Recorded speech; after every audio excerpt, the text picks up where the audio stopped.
В ресторане все шло не так, как обычно, когда Стелла оттолкнула Джека, пожилого ветерана, который хотел сделать заказ. Когда он попытался ответить, она высмеяла и оскорбила его. Однако, когда он что-то ей показал, она тут же пожалела о своих действиях. В ресторане была обычная обстановка. Обеденный перерыв закончился, и поток посетителей сократился. Джек, ветеран армии, стоял у стойки и непринужденно беседовал с кассиром. Он был спокойным человеком с милой улыбкой, и когда он заговорил с кассиршей, она улыбнулась и тепло посмотрела на него.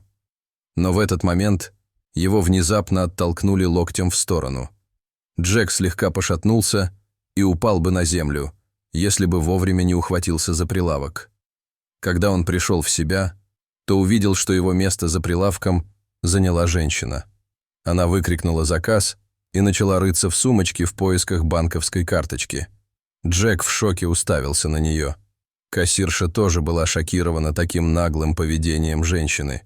Несколько секунд женщина продолжала, как будто не заметила, что только что толкнула мужчину, который был явно старше ее. Когда, наконец, она нашла свою карточку и протянула ошеломленной кассирше, та отказалась ее брать. На карточке Джек разглядел, что ее зовут Стелла, и понял, что она демонстративно игнорирует его. Стелла протягивала карточку около 30 секунд, но кассирша ее не брала. Это была ее форма протеста против того, что она только что сделала с Джеком. Вздохнув, Стелла нерешительно помахала Джеку рукой. Мужчина не мог понять, притворялась ли она, что извиняется, или просто сделала случайный жест. В любом случае, он был рассержен ее поведением. Он подошел ближе к Стелле и потребовал объяснить, почему она его толкнула, настаивая на том, что ей следовало просто дождаться своей очереди. Прежде чем он успел закончить, Стелла подняла палец и велела ему замолчать. Она объяснила, что спешит, потому что у нее важная встреча. Эта срочность побудила ее к действиям. Она хотела быстро перекусить, а он оказался у нее на пути. Джек сказал, что спешка не дает ей права помыкать людьми. Он отметил, что из-за того, что она толкнула его, он мог получить травму или причинить еще больший вред. Стелла не выдержала и тут же вышла из себя. Она сказала, что спешит, и у нее нет времени на болтовню. У нее были дела поважнее, и ни одно из них не включало в себя разговор со стариком.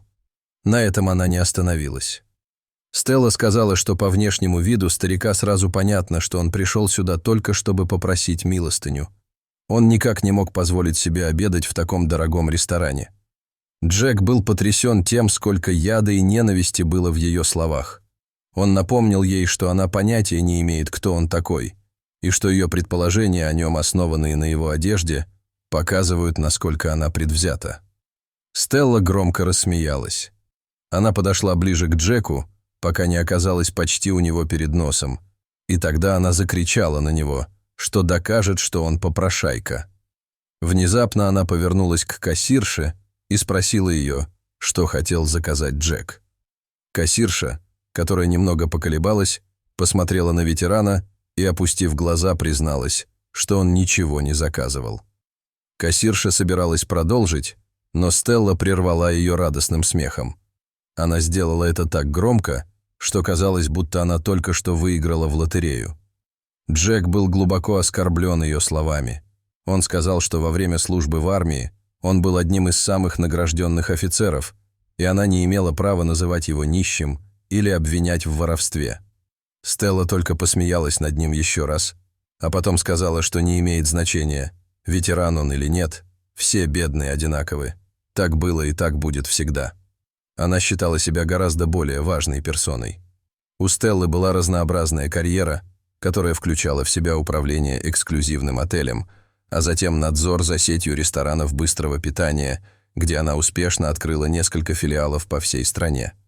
Ее достижения были многочисленными и добавили похвалы в ее резюме, что сделало его весьма привлекательным для потенциальных работодателей.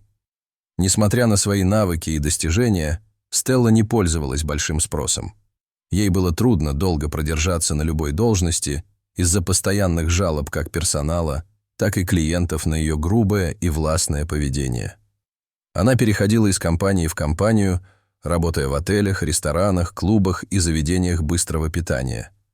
Несмотря на то, что она хорошо справлялась со своей работой, ее грубый и дискриминационный характер разрушил так много вещей для нее.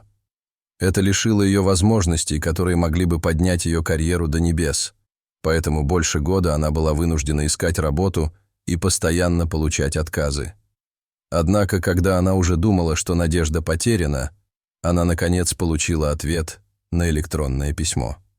Она наткнулась на объявление о том, что ресторан высокого класса ищет нового менеджера, и, ознакомившись с перечисленными требованиями, поняла, что обладает всеми необходимыми качествами, что делает ее идеально подходящей для этой должности. К счастью, через 2 недели она получила ответ по электронной почте. Менеджер по подбору персонала пригласил ее на собеседование, где они должны были убедиться, что она подходит для этой работы.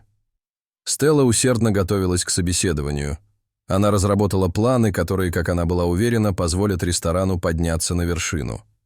Стелла пришла в ресторан примерно за 30 минут до назначенного времени и была готова к встрече. Она решила, что было бы неплохо перекусить в спокойной обстановке перед началом собеседования. Спеша перекусить, она оттолкнула Джека, и это переросло в настоящую ссору. Все, о чем она думала, это то, что как только она станет управляющей рестораном, она введет политику, запрещающую бедным заходить в ресторан. Она рассказала об этом Джеку, заставив его изумленно ахнуть. Кассирша была не менее шокирована тем, что Стелла могла такое сказать. Вскоре после этого Стелла посмотрела на часы и увидела, что время ее собеседования почти подошло. Она вернулась на свое место и стала ждать. Джек остался на месте, следя глазами за каждым ее движением. Стелла подождала несколько минут, прежде чем еще раз проверить время. Затем она направилась обратно к кассе.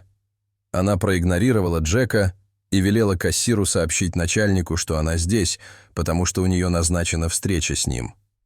Кассирша озадаченно уставилась на женщину. На мгновение Стелле даже показалось, что у нее на голове выросли рога. Ей пришлось повторить свою просьбу кассирше, прежде чем молодая девушка, наконец, решилась. Она не двинулась с места, но медленно и осторожно подняла руку и указала пальцем на Джека. Он был здесь боссом. Стелла была потрясена до глубины души. Она отшатнулась, отказываясь верить своим глазам, когда на лице ветерана появилась самодовольная улыбка. Стелла отказывалась верить, что ресторан принадлежит Джеку. Она отказывалась верить, что человек, над которым она все это время издевалась, был тем, кто должен был принять ее на работу. Джек терпеливо ждал, пока она успокоится, и рассказал ей захватывающую историю. Ресторан был детищем Джека и его жены. Они построили его на деньги, которые он скопил за время службы в армии. Всем понравились их блюда и то, как легко было найти общий язык с персоналом. Они смогли превратить ресторан в нечто достойное. Но, к сожалению, произошла трагедия. Жена Джека заболела и скоропостижно скончалась. Ее потеря была для Джека одним из самых тяжелых переживаний в мире, и это потрясло его до глубины души. Единственный способ преодолеть боль – это полностью отдаться работе. Он отдал все, что у него было, ресторану, и смог сделать его еще лучше. Вскоре ресторан стал одним из самых дорогих в городе. Однако со временем Джек стал слишком стар для ведения такого крупного бизнеса. Это даже начало сказываться на его здоровье. Джек не хотел проводить свои последние дни, занимаясь бизнесом. Он хотел посетить как можно больше стран, прежде чем уйдет из жизни. Однако, чтобы иметь возможность сделать это, ему пришлось нанять нового менеджера, который мог бы управлять рестораном. Джек сказал Стелле, что его впечатлило ее резюме, особенно после того, как все отметили, что она хороша. Те же люди также рассказали ему о том, насколько она вредна, но он не позволил этому повлиять на его решение. Поэтому он пригласил ее на собеседование, даже когда другие рестораны отказались дать ей шанс. Но, к сожалению, она разочаровала его. Джек даже не подошел к стойке, чтобы заказать еду. Кассирша была права. Он пришел туда, чтобы сказать ей, чтобы она присматривала за Стеллой. Именно это он говорил кассирше, когда его оттолкнули локтем и чуть не повалили на пол. Затем он посмотрел ей в глаза и сказал: «Ты никогда не найдешь здесь работу, Стелла». Женщина сразу же начала умолять. Она не могла поверить, что в очередной раз потеряла работу из-за своей грубости. Она сожалела о своих действиях, сложив руки в мольбе. Она не могла вынести еще 1 год без работы. Ее сбережения подходили к концу, и ей не на что было жить. Она поклялась, что исправится и сделает все, чтобы наладить с ним отношения. Но Джек отказал ей. Он уже увидел ее истинное лицо. Позже Стелла пыталась найти другую работу, но никакой из ресторанов не согласился ее взять. Вскоре после этого она устроилась официанткой в захудалый ресторан на окраине города. Для Стеллы это было настоящим ударом, но она усвоила урок и с тех пор была готова делать все возможное, чтобы оставаться хорошим человеком. Дорогие зрители, что бы вы сделали на месте Джека? Вы бы взяли Стеллу на работу? Расскажите, пожалуйста, в комментариях. А если вам понравилось это видео, то ставьте лайк и подписывайтесь на наш канал. До свидания.